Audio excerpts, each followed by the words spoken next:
You know it's my favorite part. I know. I can see so. Yeah, I'm just going to kill it. What a way to start. Yo, the Fast Lane, it's back. It's now brought to you by OneBet, Yes. ladies and gents. The official launch of OneBet is imminent. Can't wait. It's going to be such a good experience for you. The site that proclaims to the world we are number one. And it really is a nice introduction to the Fast Lane as well, because OneBet, to Willie and his team that are doing amazing things. He's got a massive heart, Willie. Yeah. We're looking forward to doing some amazing things with OneBet on this vlog podcast called The Fast Lane. Lekker, how you been? Amazing. It's been so much happening. Formula One. Oh, can't wait. So much talk. Also, Netflix Drive to Survive. You know, that show has made every household watch Formula One, I reckon. You know, young kids. When I drive, wives, can I tell you grannies, something? they're all watching. Driving with my wife, in all honesty, I'm not going to be like sexist in that, but she's got like one eye that's not so lekker. Drive to Survive is what we, with the whole family, call it when we drive with her in the car. We try and drive just to survive. I don't think so. Come on, it can't be that I bad. love you, but dear, you know. Listen, I want to talk quickly about this Formula One this weekend. The official calendar starts. Let's start with a bang, shall we? Definitely. I want to make a phone call. Oh, Who should I call?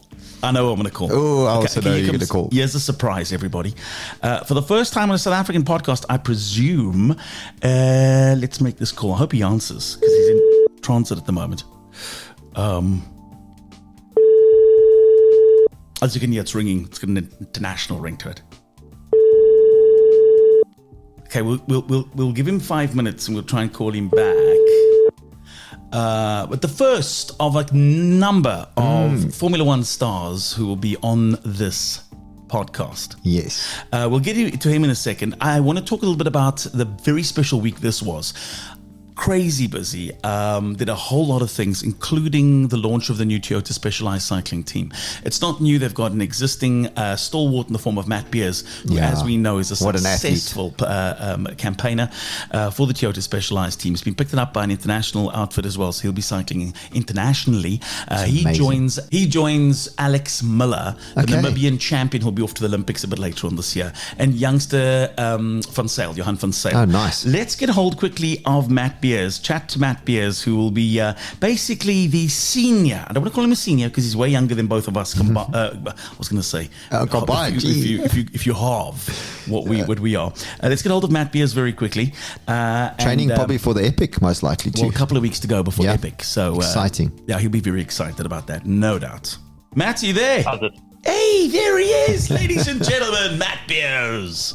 Hey, how you doing? Lekker, mate. I know that you've just got off a bike recently and you're about to go and enter another part of the training day.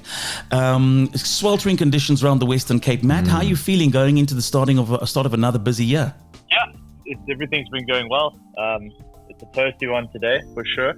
I was dying up the Mars, Constantia. But good prep for Epic, so can't complain. Nice. Listen, Matt, nice combination in the team. You're now joined by a former, and I don't want to say, he was a rival, but he's now on the same team. Alex Miller, the Namibian champion, Olympic, on the way to the Olympics a bit later on. It's lovely to have him as a teammate, and as well as Johan Van Sale. Yeah, he's a great guy. Obviously an absolute horse as well. Yeah. Namibian horse.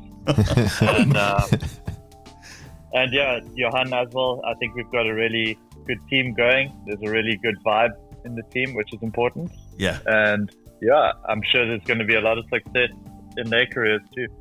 Love that. Listen, in terms of your preparation between now and the start of Epic, I mean, it's basically about just consistency, I guess. Trying to keep yourself as fit as possible, injury-free.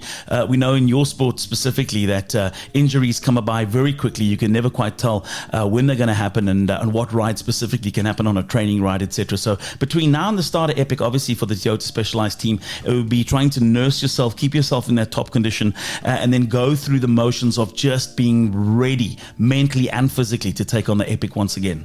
Yeah, this period now, obviously we like two and a bit weeks out. It's really like sensitive. You can't do too much, but can't do too little. And yeah, like you said, just avoiding getting sick, crashing. You don't want to be doing dumb things. And yeah, this is it's actually the most stressful period of the whole build-up. So yeah, but don't overthink it and just do what I do.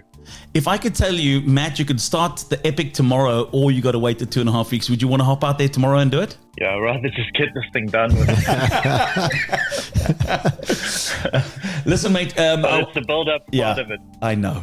Listen, I just want to say, I know that you pushed for time. I just want to say congrats on the international gig as well. You know, you've put yourself out there on the global stage, and the global stage has snatched you up. So congrats on the international gig. We look forward to seeing you this year for the Toyota Specialized team once again, and all the best for Epic. Looking forward to seeing you out on the trails. Yeah, thank you very much. It's definitely a dream, and just going to live it out until then. Awesome, mate. Take care. Lekker to chat with you on the fast lane, and we chat again soon. All right, cheers, Ryan. Shot. Thanks, mate. Bye-bye. Matt Beers with Amazing. us. You know what's interesting for 30, me? He's 30. Oh, he's a machine on a bike. Have you seen him on a bike, Ryan? Yeah. You know when you're on the e-bike and you go uphill? Yeah. He's got his own e-comes past. You know what's interesting? I'm glad he answered that question, because a lot of friends of ours are riding the Epic. And this week is the most like sort of nerve-wracking for a lot of them. But as a professional, you could see it's no different. I tell you what, He he's feels the most... exact same anxiety and pressures. And He's like it's crazy. 6'5", the most chilled out dude. Yeah. I keep telling him when I see him, and I saw him this week because Specialized, Bobby and the team out there, incredible job that they always do. Yeah. But they brought me into MC and kind of host the launch of Toyota Specialized team this year. And Matt's more akin to being like a surfer because he's so laid back. Very he's relaxed. Like, yeah, bro, like cool, all right, sure, sweet, stoked. Yeah. But so look at the top athletes in the world. Look at Max Verstappen. He's also quite chilled and relaxed. And then you put him behind a wheel. Let's talk F1 quickly before Bahrain, because people want to talk Bahrain Formula One. Again, the drama on the news front says more question marks around Christian Horner, more question marks around him being there. Ford have bounced back saying, what have you done? What are you doing, Red Bull? What is Red Bull doing? People want answers. No. You know, and I think the paddock wants answers too, because no one wants to go into Bahrain not knowing what's going on. And I think the team itself want to put it behind them and push forward now with the new season. So I read last night actually that article that they will let everybody know before the Bahrain race. So anytime now we should get information on that. I feel if it was severe, he would have been gone long ago. I think we'll still see him there, and hopefully so, because he's involved in a high performance team for many years. Got great results. Some say he's at his peak. You know, how do you beat last year? Literally only one race where they didn't win. So it's going to be an interesting season. Obviously, we spoke about the pre-testing. Again, Red Bull, fantastic, looking really racy. I think they will be the team to beat for sure. Looking at the rest of the guys, Ferrari a lot closer. McLaren seem to also be up there, and they're going to be wanting to fight and get podiums for sure. And same with Aston Martin. You know, Mr. Stroll. Gee, I tell you, if you watch this Drive to Survive, I love him. I just think he's such a character. He almost reminds me of like a mob boss, where he's like, don't waste my time. You better get wins, otherwise you're out, kind of thing. And so they're going to be up there. Obviously got Alonso, very experienced driver. Teams that are not doing so well. Haas. Gunther Steiner, he's out. Bunny. He's not there anymore. People don't realize in South Africa, the word Haas is a bunny. Yeah. Well, he hopped his way What's up, Doc? out. He was gone. Haas das en It was Havasni Haastag. hasta la vista. Yeah, he was out. So unfortunately, he's gone. And Williams have built a completely new car for this season. So they're going to take a while to get up to speed, but big plans to perform well there. And I'm excited. I think it's going to be a lot closer in that mid-pack. I think they're still going to try and chase Red Bull. But amazing to see the cars, like you always say, small tweaks. Only to the trained professional like myself do we notice those changes. But I think it's everybody's rearing to go and can't wait for the season to start. Absolutely. You won't believe it. In the space of us doing this, which we record and it goes live, we don't really do any takes and outros. I've just very quickly messaged two of our mates who are also in the Formula One world, big names in Formula One. We will have guests on here. Speaking of which, Greg Minnaar, the greatest of all time, will be on the podcast next week. We'll chat all things that I'm excited about. about? Greg Minnaar, one of the all-time greats. And I'm just seeing if these other two, and when we bring them on, you're going to know what we mean. I know it's a bit of a tease saying that we're going to bring these superstars of Formula One on. Who are these guys? Who are these guys? But I can guarantee you, if you're part of the Fast Lane crew because you love the Formula One world and the life, you will definitely know some of the guests that are going to be on this podcast. So, are they giving us any inside information there, Ryan? Because I mean, they will know first for sure. Yeah. Well, we'll find out about that soon. MotoGP is also on the cards. There's a lot of talk around MotoGP. And again, everyone's talking about Marc Marquez, but I'm saying Brad Binder, watch him this year. I really got a good feeling that he's going to be up there fighting for wins. I think the KTM are going to bring in the bike. Sure. He's going to perform. I think everyone's saying, Marquez, for sure Marquez is going to be quick on that Ducati. But I'm going to back the South African. I'm going to be like, he's going to be the wild horse coming through. And I think, watch the space. Great team that at the moment and on the way up. People were telling me that it's more exciting to go to a MotoGP than a Formula One. I want to know from people that have been to both. If you can indicate in the comments down below which is more exciting to watch as a spectator. Is it better to go and be a spectator of Formula One or of MotoGP? Yeah. Where are the thrills for the speed enthusiasts? Speaking of speed enthusiasts, though, I want to talk a little bit about the 911 Carrera 4S that I've been driving this week. What a vehicle. That Carrera 4S is a 10-year-old car. I was chatting to Bobby. I mentioned Bobby from Specialized. He's a massive Porsche or motoring enthusiast as well. He loves a good old-fashioned, old-school stick box, a stick manual, shifter. Spanish manual. We were talking about that 991 generation Porsche. Yeah. What a phenomenal analog car. Yeah. Even though the one I've got's got the DSG or the what do Porsche call it? The PDK. The PDK on it. What a great vehicle. No, it is. It suits you. Four-wheel drive, like I always say, is just safer for you. You got a heavy foot, so I think that's a great vehicle for you, and it suits you. I mean, that thing sounds awesome. I mean, that's not a standard exhaust on that car. It is. That's a standard exhaust with the Sport Chrono package. Really? Yeah. Sounds fantastic. Yeah. I've been driving the Porsche Macan. Yeah. And really enjoy that vehicle. Like I say, I think it's underrated. It's a perfect sort of city slicker, countryside, pick up the kids from school kind of vehicle. Yeah. And I really enjoyed that. We also had the Porsche driver training. Yes, how did that go? That was amazing. I got to drive the new GT3 992. And I tell you what, Ryan, it wasn't the RS, but just the standard version. The way it hooks up through the corners, that front end on a Porsche, it's just got so much grip. You just get so much confidence. It's amazing. I mean, I take... How often do they do this a month, the Porsche Driving Club? It's only, I think, 3 times a year, twice a year. So it's not a lot because obviously Killarney International Raceway is very busy. Yeah. I wish we could do more because, the guys learn a lot. It's in a safe environment. But I tell you what, the guys are driving so well. I felt like a proud Mr. Miyagi. You were like, wax on or wax you off. You drive well, my driver son. Yes. Something like that. And that's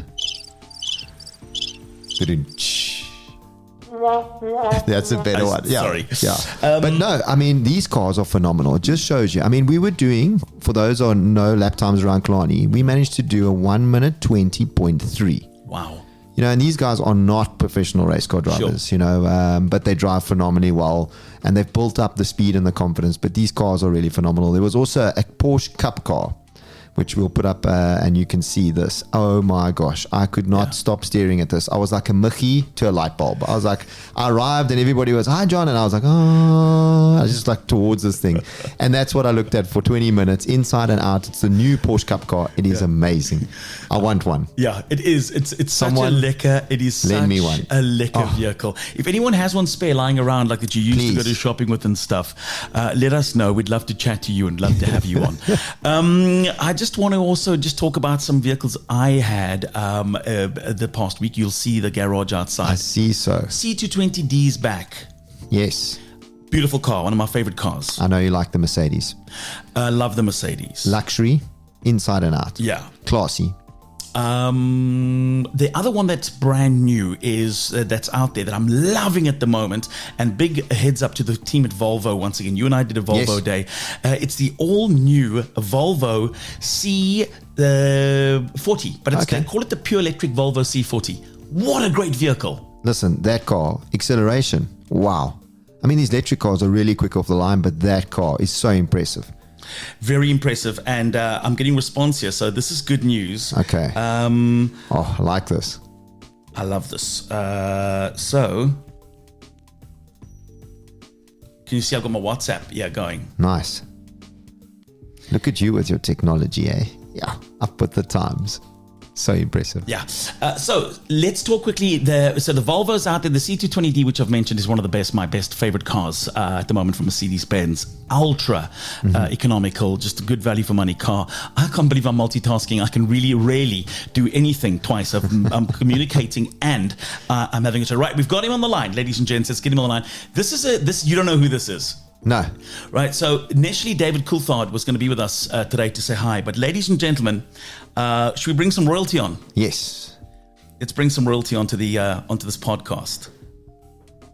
When I say the surname Schumacher, you think of the greats of Formula One. Oh, yeah. Ralf Hello? Schumacher! Yes. I miss you. Come back to Cape Town. Oh. Yeah. soon. I'm trying. It'll take a while. Listen, my friend, I want to pick your brain very quickly. We're on the verge of the start of another monstrous Formula One season. I hope you can hear me. Bahrain, this is where we are for the start of the Formula One season, my friend. Where I just want to pick your brain quickly. It's going to be an interesting fight again between a whole lot of the top manufacturers. Tell us a little bit about what we can expect. Another massive clash. Well, I mean, I think it will be another great season, but by the look of it, Red Bull seems to be very strong again. But it looks that Ferrari's back. So Charles Leclerc look good. Also long runs. The two young guns from McLaren. I'm looking forward to see them. Lando Norris is doing a great job. I think Mercedes is still in difficulty, so I don't see them as a contender. But for Ferrari, is a good chance. Oh, that's interesting. And the youngsters, Ralf, do you see any of the youngsters shining? Who would you say is the up and coming to make it into the top teams? Well, I mean, this year, obviously, there's no youngsters really coming, but there's some rumors next year. A lot of contracts, just run out. So basically, Ocon is without contract. Gasly was without contract. There's another two, which Logan Sargent is still a bit on the hot seat. So there's some guys might have a chance from F2. This year, it's the known drivers, and what's really nice, or will be nice, to see Oscar Piastri, the rookie of the year last year. Sure. He was really strong qualifying, but he had some problems in racing. For him, it will be important to do the next step next to Lando in race speed. And also, I mean, the two are fighting quite hard, so I'd be surprised how the team, calms them down. Ralf, I know that the whole world has had a nice break. It's you can feel it in the air, and you've been feeling it for many years. It is back to Formula One season as we know it. It is head down, it is lights out, and it's racing time again. Can you believe how quickly the off-season goes by, my friend? Yeah, it's true. I mean, I thought, I didn't want to leave Africa, but I had to because but it's great. I mean, we have the Red Bull, for example, a completely new concept. Adrian Newey did it again by the look of the test. So yes, it's a new season. I just hope that Max, doesn't dominate as he did last year. Yes, yeah. And also quite interesting will be to see what Harris is doing. I mean, does he find the speed back? Because there is some rumors that if he doesn't, that after Monaco, there's a rumor that they are able to exchange him to another driver. And we know Liam Lawson, who came in last year when Ricciardo broke his hand. He did a great job, so he's waiting for his time. Stunning. That might be the rookie coming. Yeah, and he's quick. Yeah. He was very quick. Very quick. He's fast, yeah. Ralf, listen, we appreciate your time, my friend. I know that the real reason that you've left is because you got no more red wine in stock at home. So please. That's true. I don't know who drank it. I have no idea who drank 3,000 bottles of your red wine. But if you find that person. One I'm talking to. I don't say any names. Ralf, listen, I miss you, my friend. Take care. We chat soon. Thank you. Bye-bye. Thank you. Bye-bye. Here we go. Did he blame me for drinking his red wine? He definitely did, and rightly so. I was there to witness some of those bottles going down. Oh, gosh, the karaoke's over. No, it was brilliant. Sure, that's great insight. No better person to tell us. Interesting what he had to say. Unbelievable. Huge thanks to Ralf. We'll be joined this season on the fast lane by a whole lot of people that are going to talk to us from various Formula Ones around the world. You heard it now from a man who looked at home a couple of weeks ago back in his old Williams at a track day. He was back behind that wheel, absolutely nailing that old Williams of his around the track. No, the guys can drive. I mean, the nice thing is we get inside information that's not even out there yet. So that's always exciting. I mean, especially the fact that he knows, like the contracts. That was interesting. Some of the contracts running up. And we spoke about how are we getting the youngsters in. I mean, parents spend millions of rands getting their kids to a point where they want to get a seat in Formula One. Absolutely. But there's no space. So they need to create that space now and let the youngsters come through. I know Eddie was quite passionate about that. I read a little article about him Eddie Jordan has just messaged to say, sorry about DC. DC's busy. We're busy shooting their own podcast. So if you're a massive Formula One fan, DC and EJ have a podcast. It's incredible as well. Eddie Jordan will be a guest on the show for sure coming up. And David Coulthard as well. We'll have some stars out of the world of Formula One joining us on the fast lane. Like, subscribe. Huge thanks to Breitling. Huge thanks to OneBet as well. Reminder that we'll be back. Like, subscribe. Tell your friends. This is the place to go for local content that's got its finger on the international pulse. From John and myself, have a great week further. Ta-ra!